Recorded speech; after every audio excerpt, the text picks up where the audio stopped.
What is up, everybody? Welcome back to another edition of the Sheehan Show here on Sherdog.com. And today we are looking ahead to Cage Warriors 148, and it's a really big, really interesting Cage Warriors card that pits the UK side of Cage Warriors against the US side of Cage Warriors, which is kind of, there's been a couple of those fights, but this is the first real kind of card of that ilk, I suppose, from Cage Warriors. And joining me today is Cage Warriors commentator, media guy, all round great guy, Brad Wharton, to preview the card. Brad, I'm freezing here. Usually I'm a t-shirt guy. I have a jumper on, I have a coat on, you have the hat on. We can't deal well with this. I was talking to someone in Canada yesterday, and it was like minus 25 over there, and it was like, I'd just fly out immediately. I can't deal with it. This cold, it's not great, is it? But it's nice and wintry, I suppose. Yeah, it is. But yeah, it's definitely woolly hat and two jumpers weathers for me. Yeah, 100%. But it'll be heating up though on New Year's Eve at Cage Warriors 148. I know you're a person who loves the old school MMA, and a big fan of Igor Vorchanshin and others as well. New Year's Eve for you, is it? I'm on the record of saying I'm not the biggest fan of New Year's Eve cards. Like, I don't mind when they're outside of Ireland. If I have to go to them in Ireland, I'm like, no thanks, I got to stay at home. Are you a fan of New Year's Eve cards? Is this something like down through the years you've always been watching and you've kind of gone back and watched as well? It is a great tradition in MMA, New Year's Eve cards, isn't it? Yeah, I think if you're a fan of a certain age and you started watching MMA at a certain time, there's something very special about New Year's Eve. In America, not so much, but in Japan, particularly, you had the huge K1 cards. You had the World Grand Prix at the end of December, and then they started doing combined shows with Pride on New Year's Eve, the Shockwave events, some of the biggest attended MMA events in the history of the sport. Looking at 80,000 people for a couple of those shows, absolutely, record breaking. And it was always kind of a mixture of the biggest fights in terms of the sport and also some of the biggest spectacle fights. And, if you're a fan of that kind of Pride era and the freak show fights, there was always something crazy going on New Year's Eve. I suppose back then, people in the West weren't actually watching it on New Year's Eve. You had to wait until some guy was putting dodgy DVDs of it on eBay a few weeks later before you actually got them. So you never really had the issue of having to stay in on New Year's Eve many moons ago. But it's something that certainly I still enjoy. I've been watching the Rising cards, even though I don't follow it as much as I probably should, but I'll definitely watch the Rising cards for New Year. Obviously, K1 is very, very different now. It kind of finished in 2010, but it definitely holds a special place in my heart. And, being part of the first two Cage Warriors New Year's Eve shows about 10 years ago, the likes of Conor McGregor obviously getting his iconic knockout, and Stevie Ray, Arvin Bashinga putting on a barnstormer. There were some great nights, so it's great to be back doing it again, and great to have Jesse Taylor back, who's kind of a throwback to one of those New Year's Eve cards. But I'm sure we'll talk about that in due course. Indeed, 100%. I think it's great as well. Like, and I said this with Cage Warriors, but with other promotions as well. Like, when the UFC are off, that's your time to strike. And I know the Cage Warriors kind of have a relationship with the UFC and sometimes put on cards before it, and that's actually great as well, obviously, but the time difference. But I think like New Year's Eve is that time where a lot of people, do maybe spend it at home with their family and do have maybe a couple of hours before, watching that terrible TV at 12 o'clock and then they turn it off, and then they might put on like a card for Japan or somewhere after that as well. So it's a good time to do it, and it's a good time to have cards as well, just for, with the UFC basically taking a month off. It's a good time to strike while iron is hot, and there's some of the best talent on the Cage Warriors roster on this as well, and we will get to that in a second. One thing I want to ask you as well, I was doing a review, and I'm not sure if it'll be out before or after this, but of like the year for Cage Warriors, and I did all the kind of the UK shows, but I kind of left out the US shows because it's something for me, obviously, and with the time difference and with so much, it's not, I haven't really got into it yet, right? And there's only been a couple of shows, so maybe that will still come, and I'm sure the people over in San Diego and the locals there are really happy with it and are enjoying that their fighters are getting the opportunity as well. As someone, who's watched those shows, maybe for the people who are maybe uninitiated, what would you say, like, would be the story of those shows from this year? Is it still building? Do they have, say, the level of talent that the Cage Warriors UK have in terms of the best up-and-coming prospects? And is it a similar type of product, or is it a different product? Is it a product like, not a Cage Warriors UK product in terms of the best up-and-comers, or is it something else? Is it a higher level, not higher level fighter, but a different sort of level fighter, a different place in their career? What would you describe it as? I think it's a nice mix. I mean, if you look at those cards, and we'll talk about maybe Justin Barry later on, who's a guy who's, I believe, 3-0, 4-0, just starting his career. So it's giving guys like that a nice little showcase. But then you've got guys like Wilson Hayes, who's been competing for over a decade, well over a decade at the highest level of the sport for a UFC title. So I think it's like the European shows in many ways. There's a nice eclectic mix of veterans, guys who could very easily be fighting on a UFC card or on a Bellator card, for example. But then there's always that focus on finding the next stars. A guy like Carl Driscoll got a huge opportunity to fight for a title in a big fight in London off the back of performance over on the California card. So, I think there's only been 5, maybe 6 cards in California since that whole thing started. So it's still very much early days, but first date at a new venue already planned for early March next year. It's going to be at a casino over just outside the center of California, I believe. And there's going to be, again, I believe, 4 shows throughout the year. So lots of time to build, lots of time to, find a few diamonds in the rough. And after New Year's Eve, there may be a few Cage Warriors titles being contested on those shows.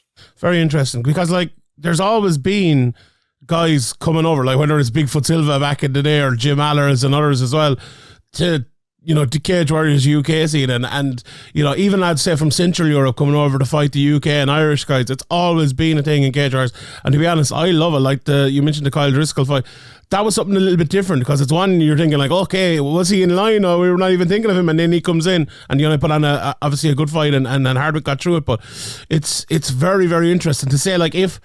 Oh, and we'll talk about Christian Leroy Duncan another year, but let's say a prospect like Christian Leroy Duncan emerges over in the US, to be able to come through and fight him, in the UK in an amalgamation show or whatever it might be, that's very exciting to me, and it just opens up like what Cage Warriors is in terms of the prospects coming through. So, exciting times for me, and definitely something that I think with more time and with the roster growing over there, it's something that will even get better and better. But we have a pretty good card here, and Let's start with maybe some of the undercard fighters first, and we'll concentrate in a lot on the top. A couple. Justin Barry, you mentioned there, he's fighting Dario Bellandi, who's 3-1 now, but he has he's been around for a while. He's fought obviously a couple of times already in Cage Warriors. When you see a guy going in there against Will Curry on his third fight, even though Will is still young in his career, he's going to be trusted. He lost that decision, okay, but he he went all 3 rounds with Will. He came out in his next fight in, and he won that as well. And he's got in there with Justin Barry, another guy you mentioned there. He's one of the guys that I suppose the name has percolated over, and we've heard about Justin Barry. Break down that one for us, Brad. That is the type of fight, isn't it, where it's 2 young guys, not too many fights, but it could be a real interesting one. The guy who wins it, is probably going forward and going up towards the top of the Cage Warriors ranks. Yeah, absolutely. And if you look at these kind of Team Europe versus Team USA fights, you've got guys at various levels. You obviously got a guy like Modestas who's fought in the UFC. You've got Christian Leroy Duncan, who could very easily be fighting in the UFC. Probably could have been fighting in the UFC 2 fights ago. You've got Jesse Taylor, who's literally fought everyone everywhere. And then you've got these up and coming guys. So it's a great opportunity for a guy like Justin. Obviously went viral last year with that crazy crescent kick knockout. It's a great opportunity for him to get that spotlight, which is going to be there because of the 3 world title fights on this card, and because of the USA versus Europe series. It's a great opportunity for him and for Dario to have a spotlight on them where otherwise they may have been not forgotten about on the prelims, but maybe just buried on the prelims of another stacked Cage Warriors card. There's a bit more sizzle to it with the whole UK versus USA thing and with the big names on the card. So a huge opportunity for guys like this. It's not just a win that's on stake. It is maybe another chance for a guy like Justin or a guy like Dario to get that big viral knockout and have that attention that always seems to percolate around mixed martial arts on New Year's Eve. 100%. What about the fight then? And it's a very, very interesting one for me. Nathan Fletcher against Alessandro Giordano, because you look at Fletcher, right? And I was talking to someone about Fletcher the other day, and we were doing kind of the awards and different things, and talking about, guys that maybe had disappointing years but could bounce back next year. And you look at his last 3 fights. He lost to Dominic Wooding for the title, but 2 fights before that he beat Michele Martignoni, who's the champion now. Rear naked choked him in the 3rd round. And 6-1, a very, very good record. His opponent has the same record. In fact, 6-1, has fought over in Venator and fought around the place. This is his first fight in cage warriors. He hasn't, he lost the second fight of his career, I believe, back in 2019, and has a few calf kick KOs and things like that as well. For Nathan Fletcher, he's one of those guys. I think a lot of people coming through said this guy, coming out of next gen. There's the Luke Rileys and other lads as well coming out there, obviously following the footsteps of Molly and Paddy. And maybe he got there a little bit early. Maybe he did. But having said that, he beat the now champion 2 fights earlier. This is a massive fight for him, really, isn't it? Because, we're talking obviously of the Irish show coming up, and we're like, look, Caelan Loughran should be getting in there and should be fighting Martignoni next. But for Fletcher, it's a very, very interesting one. When you have that win over the champion, you have an opportunity here on the big card, as you said, with 3 title fights on it. If he can win this, he's right back in contention, isn't he? Absolutely. I mean, obviously, I don't know what the plans are going forward. I would be surprised if Caelan Loughran doesn't fight for the title next. And I would be very surprised if the winner of this fight doesn't go on to challenge the winner of that one.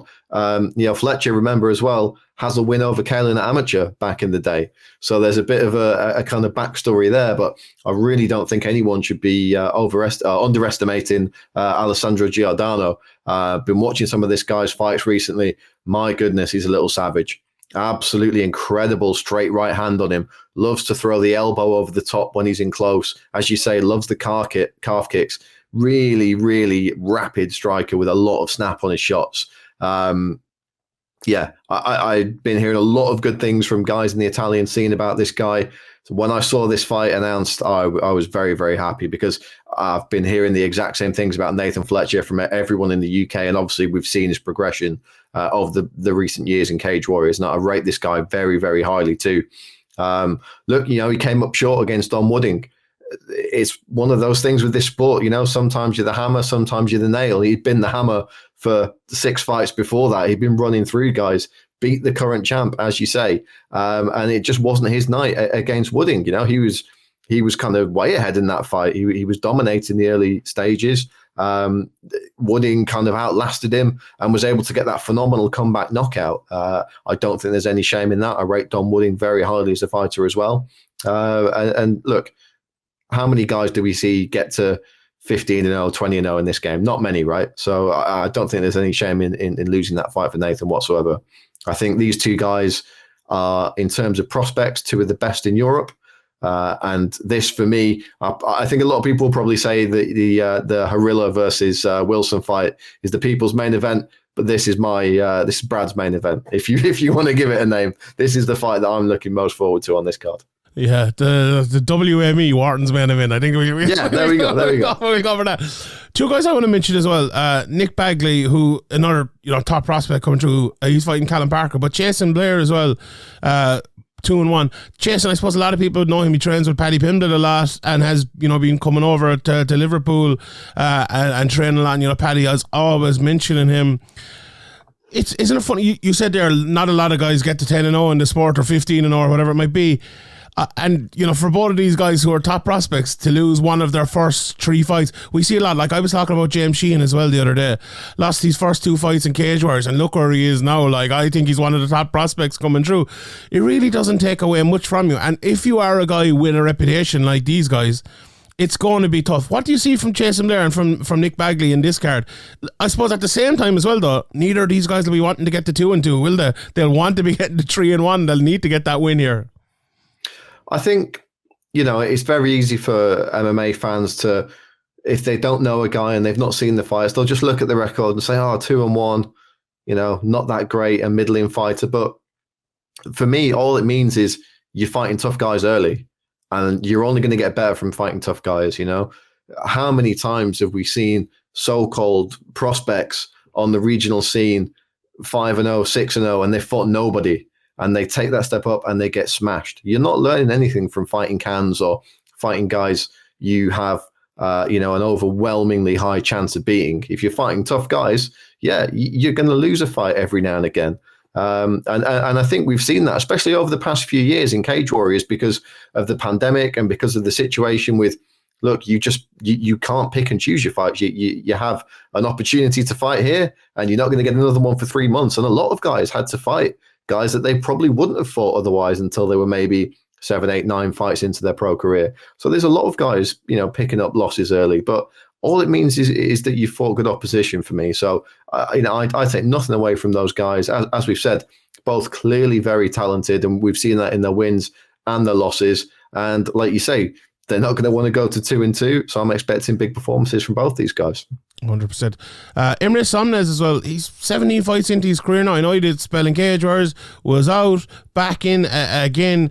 He's fighting Adam Meskini here out of France. And, I'm looking at some of his fights here. He fought over in UAE Warriors and other places as well. And he's had some tough fights. Like, he's fought opponents, with 13, 14 fights in his career. And, okay, his first few fights, maybe not so much, but he fought 4-0 guy, 8-5 guy.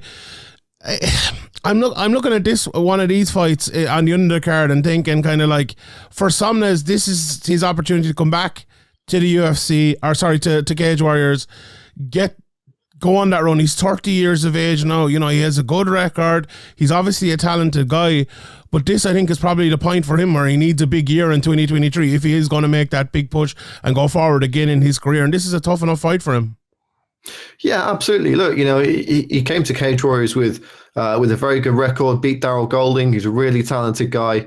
And then, look, he ran into Aiden Stephen and Liam Gittins, who were, two incredibly talented fighters. I mean, both these guys have been in some incredibly entertaining fights, high-level fights. And again, I would say losing to those guys, it's not the end of the world. We've seen Emrah, drop back down to the regional scene, got a couple of nice wins under his belt. But as you say, the pressure's on now. 30 years of age, it's his fighting prime. He's got to start putting those ticks in the win column. So this is going to be a big fight for him, potentially a pivotal fight in his career. But we've seen him come back from adversity in the past.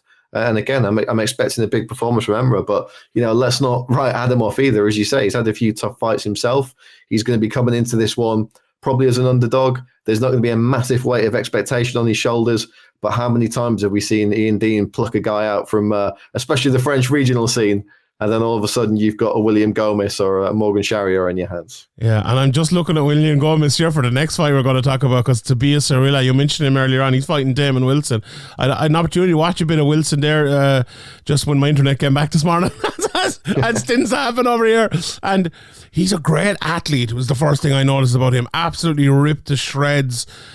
Looks like, do you know what? It's weird. He looks like a guy that's not very easily pushed back, which is it's an interesting matchup when you come up against Tobias Harila. Like, Harila's, it's interesting. Like, I watched him and I was like, this guy is just going to walk his way to the championship. He's come up against obviously a very tough guy, whether it's Hughes or Charrier or Vucinic or whoever it might be, over the last couple of years in the championship fight. But until then, I was like, no, I want to match him. He came up against William Gomez, who, look, what he has shown since then, he's a top fighter. And Samuel Bark, I remember in that preview, you kind of, you didn't call it per se, but you were like, that could happen. What happened with Samuel Bark? Because we know how good he is. This is a massive fight again for Harila. Like, he's had fights, he's supposed to fight Hinden, supposed to fight Peatley. All those fights kind of went up in smoke and then turned into different fights. Obviously, the Bark one came on short notice. But this is a big fight for him. Like, as a guy who everyone, I think, was thinking he's not even going to be the next challenger. He's going to be the next champion to someone who could have lost 3 of his last 4 fights. That's a massive, massive turnaround. So it's a huge fight for him as well. And Wilson, it won't be easy. He's 5-0, undefeated, hasn't learned how to lose yet, which is a big thing for a lot of these fighters. And, you were talking about this being one of the people's main events.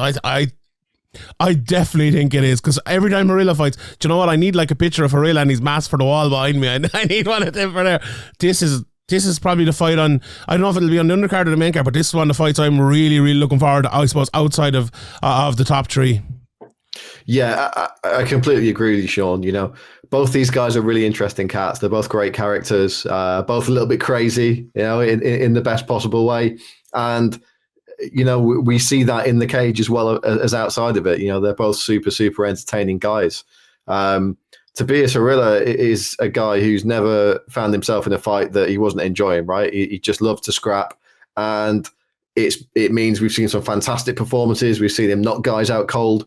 But we've also seen him get into a stand-up fight with a guy like Samuel Bark because he wanted to prove a point, and it didn't end up going his way. And we also saw him chasing down William Gomez, and it didn't end up going his way. So I think if you take both those fights, you know, the Bark fight and the Gomez fight, I think if you could say to Tobias Harila, right, you're going to do that fight again, but your game plan is going to be take them down and smash them with ground and pound, you might get two different results there very, very easily. I think with Harila, it's going to be a case of he's going to keep his head in the game for this one. He doesn't want to engage where Damon Wilson's going to be strongest. He wants to use his wrestling a bit more, get that ground and pound going, and try and replicate that stoppage he got against Aiden Stephen in his debut. Whether he does that or not, well, that's the entertaining thing about Harila, right? Because you can toss a coin. You might go in there and shoot for that takedown, or he might just bite down on his gum shield and start swinging. And Damon Wilson's exactly the same. You know, they call him the Nomad. He's a bit of a wild man. I'm expecting some great things with the Cage Warriors Unlocked video. I'm looking forward to seeing what footage we get of these two guys beforehand, because they're both super interesting cats. And in terms of a fight, I think this was the first one announced for this card and the first one announced for the USA versus Europe series. And for me, there was no better way to kick it off than announcing this fight. I'm absolutely buzzed for it. Can't wait to call it. Yeah, I can't wait. That's a great fight. Before we get to the top three, then we have two, I suppose, veterans. Wilson Hayes, as you mentioned earlier, been around for a long time. He's fighting Tuomas. Gronvall, I watched him. He's another guy who stood out to me as a very, very good athlete. Darren Stewart also on the card as well against Guilherme Cadena. Darren Stewart and Hayes, you look at those two type of guys, and they're the type of guys I think that you need on a card like this to kind of maybe get people in to see a Christian Leroy Duncan, or so they can become the next guy that everybody knows. You know, people like me, or people like who love the prospects coming up, who love the next talented guy or girl coming up to be a cage or a champion or get the UFC or whatever, they'll be in anyway. But for the people who are like, oh, Wilson Hayes is fighting this weekend, let's tune in for that, and then they see, you know, the next guy's coming up. I think that's a big thing. Or oh, Darren Stewart, I know him, he used to be in the UFC. I think that is a big thing. I think it's smart to cage warriors have that. Break down those two fights for us. Like, Wilson Hayes is a guy who, you know, from back in the day, years and years and years ago, fighting on Cage Warriors against Owen Roddy and fighting in Ivan Minjavar in the UFC and many more in the UFC as well. Henry Cejudo and Dimitri Shanson and all, to come back, I suppose, full circle back to Cage Warriors. Won his last fight in Cage Warriors, now coming on here as well. Like, I think it'd be really cool if Wilson Hayes kept winning a few fights and was like fighting for a title against one of the really good up and comers in Cage Warriors. I think that's really would be a really, really fun way to do it. And for Darren Stewart as well at the same time. You know, you could see Darren in a few fun fights. He's fighting at 185 now. You know, if Darren wins a few fights and you could put him in there. I know he's on not the greatest run in the world at the moment. Lost him in Mick Stanton on the way in, but he's another guy with a couple of fights. You're building him right back up there at the top of those divisions. It's interesting to have guys like that, as well as the prospects coming up, I suppose, to even test them. Yeah, absolutely. Look, as you said, you know, Darren's not had the best run recently. You know, he's struggled with guys when they've been able to overwhelm him, whether that's with the strikes or as we saw in his fight against Mick Stanton, just with the wrestling. You know, he's had a bit of time to kind of take a step back, reevaluate things. I know he was kind of questioning whether he was going to carry on fighting, but he seems reinvigorated again. And I think in his opponent in a couple of weeks' time in Cadena, he's going to get a much more kind of Darren Stewart fight. This is a guy who's going to go in there and scrap it out with him. But look, the pressure's on Darren here. He needs a win if he does want to continue fighting, if he does want to work his way back to maybe title contention in Cage Warriors, or whether he just wants to have a few more fun fights. He's got to start getting these wins. And, he's fighting a tough, battle-tested guy, a kind of not a journeyman, but, a veteran of the scene, and a guy who's kind of interested in having the same kind of fight that Darren's interested in. So I'm expecting a bit of a slugfest here. And, typically in the past when we have seen Darren get to those kind of fights, they've always been super exciting. And I completely agree with you about Wilson Hayes as well. Look, I think if Wilson Hayes gets a big win here, who's to say he doesn't fight for a title shot at some point next year? I mean, given his past credentials, he'll have a few wins in a row under his belt. There's no reason why, he shouldn't fight a guy like a Kalen Loughran or a Michele Martignoni who's coming up. What a great fight for one of those guys that would be. And I'm sure we'll move on to it now, but very similar in my mind to a Christian Leroy Duncan fighting a Jesse Taylor, a guy who's been around the block, a guy who everyone knows, and it's going to take them to that next level in terms of the perception among the MMA fans. Yeah, 100. There's always been, that kind of that UFC test, like Ian Gary had it and others have had it down through the years. It's always been a thing, and I think that is something that Cage Warriors can do more now because they are located in America for a few cards in a year, and it's obviously easier to get the likes of Wilson Hayes and others on it as well. Let's talk about the three title fights. And first of all, Sam Creasey against Shaj Haque. Obviously, they fought back in 2016. It was a good while ago now, I suppose. And Shaj Haque came out on top. That time he has gone all around the world fighting in fight nights, back in Cage Warriors, over to Aries and different places. He's on a 4-fight run now. Beat Samir Fadin last time out, who's a very, very good fighter. He's only lost in the last 4 years is to Jake Hadley, who is one of the top guys on the scene at the moment. For Sam Creasey, it's been a bit of a weird time, but he got the great win. It was only 2 or 3 months ago now against Stipe Beric, after that kind of the 2 weird fights against Luke Shanks again before being on the run, beating Arna Abi and stuff before that. Watching the two of them again after I've obviously been watching them for years. It feels like I remember I was listening to your commentary on one of the Shaj Haque fights. I think maybe was it against Paul Marin maybe, and you were like, one of these guys is going to wrestle their way to a win here at some stage. And I feel like that might be the case again in the Sam Creasey fight. Now, maybe it won't be when it's two guys who maybe will want to wrestle their way there. It might turn into a striking match. But I just feel like this is going to be a kind of, especially for two guys who have fought before, who know each other, it could be very much a case of who lands the first blow here. Not first punch even, but the first takedown, or the first big shot, or the first person who kind of gets in the lead and maybe keeps that. I think it's a very interesting mental fight, this one here for Shaj Haque. It's a massive opportunity as well, coming back to Cage Warriors. And for Sam Creasey, he's a guy who, he speaks very well. He did an interview with my colleague Harry Powell there a couple of months back, and he speaks very intelligently.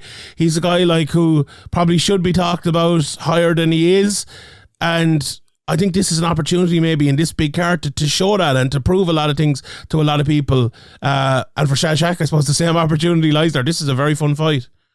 Yeah, I think both of these guys are two of the most underrated guys in Europe in terms of what they've achieved. They're both incredibly talented fighters. It would have been great to see them fight at Unplugged last month. Obviously, it was originally going to be the main event of Unplugged because their first fight was on the very first Unplugged. So it would have been a real cool full circle kind of thing. But unfortunately, Sam was unwell during the fight week and had to withdraw. But he's back to full strength now.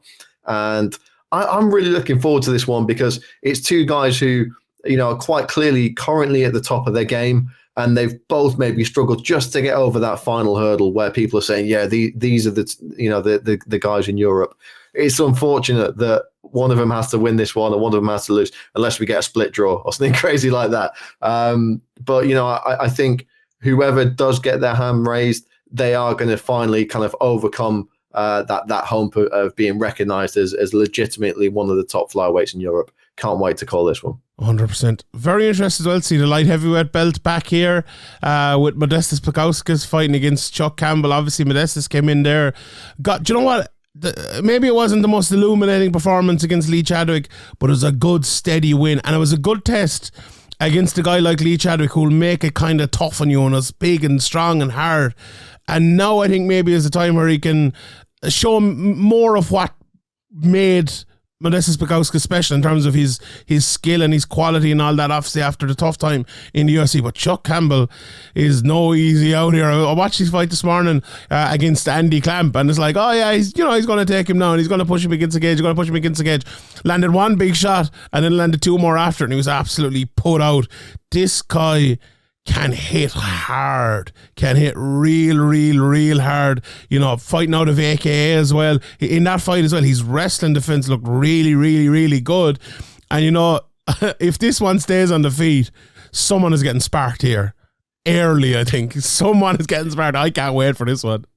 Yeah, I think if you're a betting man, you're definitely going, maybe below 2.5 rounds on this one. 0.5 rounds, certainly within the distance. Yeah.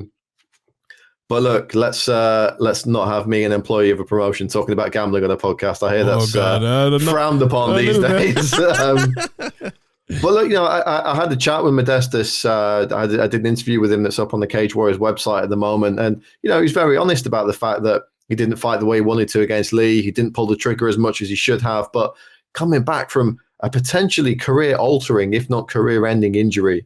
And not for the first time in his career either. He's had serious injuries earlier on in his career.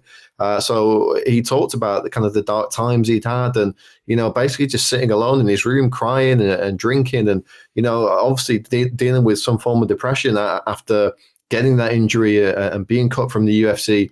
But he also talked about finding strength in that and being able to come back from that and realize that, this wasn't the end of the road for him. So certainly that fight against Lee was a big deal for him. I'm sure there was a lot of pent up tension and he maybe didn't pull the trigger as much as he wanted to, but he's got back in there. He's going to win over a former Cage Warriors middleweight champion, a guy who's on a bit of a run himself at light heavyweight. And I'm sure he feels great after doing that. Now he's going to have a very different kind of opposition in Chuck. Chuck's not going to be the guy who's trying to lean on him, who's trying to bully him against the cage. As you say, Sean, these guys are probably going to slug it out in the center of the cage. And if that happens, I don't see a final bell in this one. I'll be very surprised if this one makes it out of the third round. Chuck by name and Chuck by nature will be chucking a lot of punches at Bukauskas here. I'd be surprised if it made out of the first round. I'm 100% being honest there. But because when you crack like that, no matter how good of a chin you have, someone's probably gone outside. And look, it'll depend as well. Maybe Modestas can fight a different sort of way, and maybe because of all the challenges and the experiences he's had, maybe it will be like, well, I'm not getting into that sort of fight against someone like Campbell who's going to strike like that. And that'd be a smart way of doing it. But we'll see how that goes.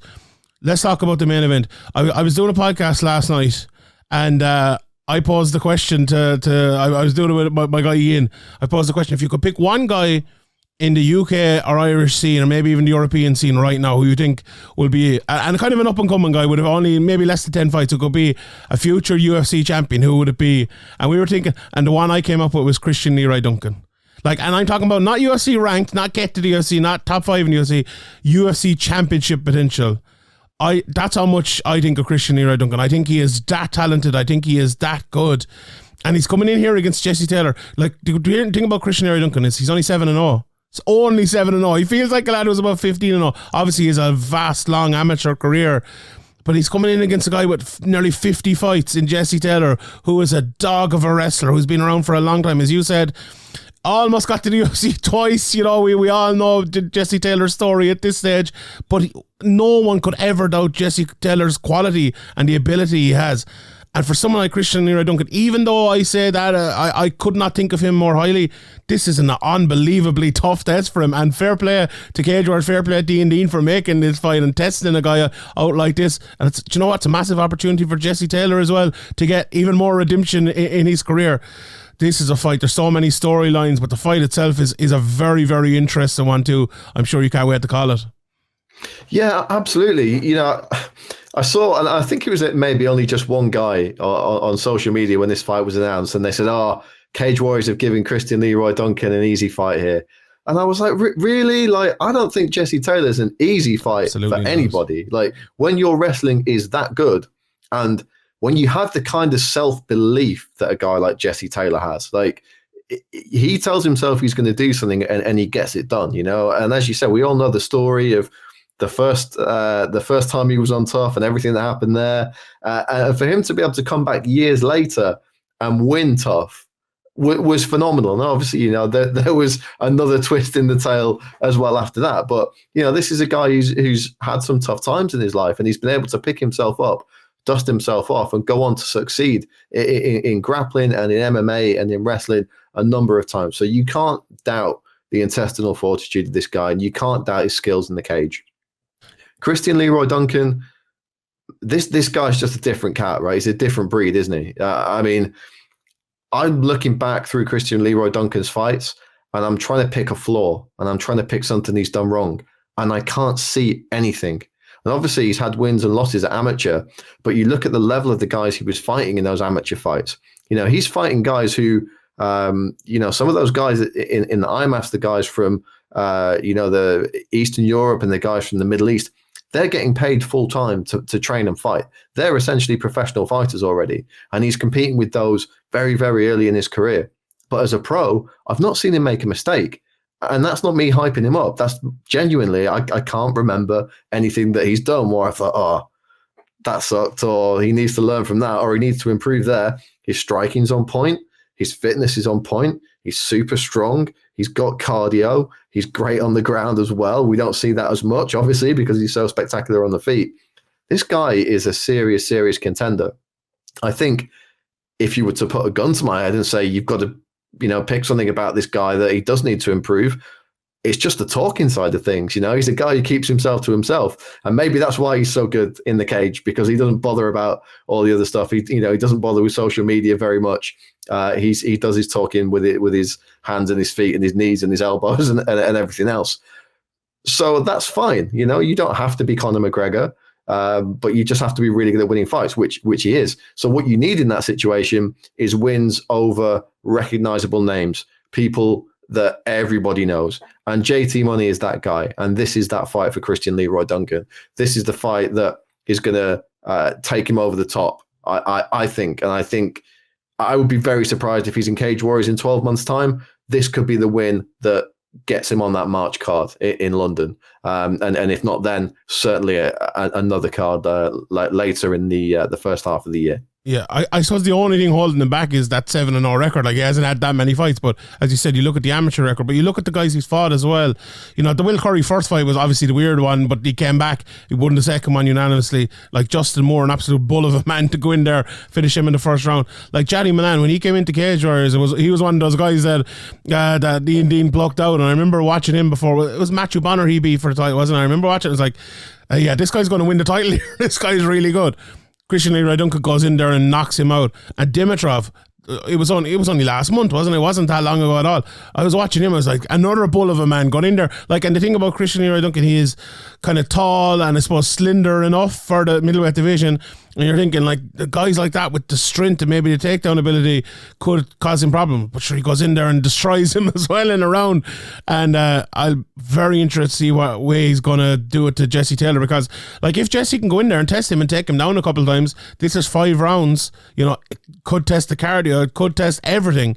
But also, if he stops that takedown, and Jesse is standing with him. Like, Jesse can strike, he can do it all, but he can't strike like Christian Leroy Duncan, and he'd probably be put out of there in a round or two as well if the fight is striking like that. So a very intriguing matchup. I would totally disagree with the person who's talking this one down. Jesse Taylor is a great test. You have to remember as well, okay, he is only 7 fights into his career, and to have a test like Jesse Taylor, 50 fights into his career nearly, at that stage is massive and shows the level I think that Christian Leroy Duncan is. But great. I think it's something more that, like myself as a commentator, and something that, people in the media would be more interested in than in terms of the actual fight. But, you look at Jesse Taylor's history with Cage Warriors. He beat an Irishman in Ireland for a title. He beat a Welshman in Wales defending his title. Now he's fighting Englishmen in England. There's, he's potentially racking up another one of the Four Nations here. We just need the Scottish middleweight if he wins, and he could get the full house. I like it. I don't know if he'll win, but it'll be interesting. It'll be interesting to see. This is a very fun card. When there's 3 titles on it, the Irish card coming up as well. I want 4 titles on the Irish card coming up now. I might be a bit greedy, but we can do one better than this. But a very, very interesting card, and I'm really, really looking forward to it. Brad, thank you very much for your time today. I really appreciate it. Looking forward to hearing you on the call on New Year's Eve, and looking forward to hearing you on the call all through next year as well, and further for Cage Warriors as well. It's always a joy to hear it and to watch the great Cage Warriors cards as well. So check it out, UFC Fight Pass, New Year's Eve, Cage Warriors UK versus US. We leave it there. My name is Shaj for Sherdog.com, and we'll see you all next time.